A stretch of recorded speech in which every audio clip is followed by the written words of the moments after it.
As you can see, we have also upgraded the trick cards, which now look much better than the previous versions. Like with the new creature cards, the level of the card, which is also the crystal cost to activate it, has been moved to the top left corner, and the picture and ability box are now much bigger, and the design is more smooth and fitting for the cards. There are different trick types: normal, instant, and chain, which are now all displayed in the top right corner. Normal type trick cards can only be activated on your turn and are the slowest activation type of the three, although all trick type abilities are faster than creature abilities. Instant type trick cards can be activated on either your turn or your opponent's turn and are faster than normal tricks. Chain type trick cards can be activated on either player's turn, but they can only be activated in response to another creature or trick ability activation, and is the fastest activation type, chaining any other ability, meaning its ability will take place first in the chain before the previous card's ability resolves. That is, unless another chain type trick is activated afterwards in the same chain.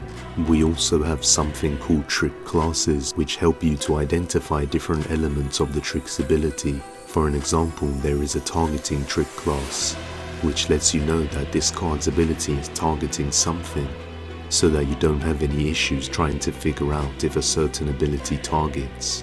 This helps the gameplay to be more smooth and quick while avoiding confusion and arguments amongst players, trying to determine if a card ability is targeting or not.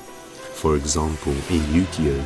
Many players used to argue about card abilities not knowing if it works by targeting a card or not, because there were some cards that used to designate a target without using the word target, leaving players confused. So then you wouldn't know if your counter card works against your opponent's card, and then the players would end up conflicted about how to play the card correctly. We have 21 classes in total. A few of them are range, trap, equip, damage. Trick cards have to be positioned carefully on the field map because your opponent can lock them down by moving a creature over the same tile as them.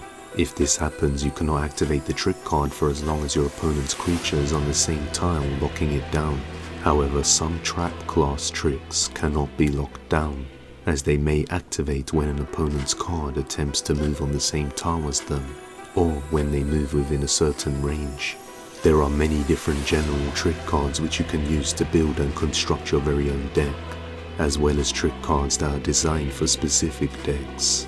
That's all for this video. If you like the mechanics and art of the game and are interested to find out more, subscribe and hit the bell notification for more news and updates.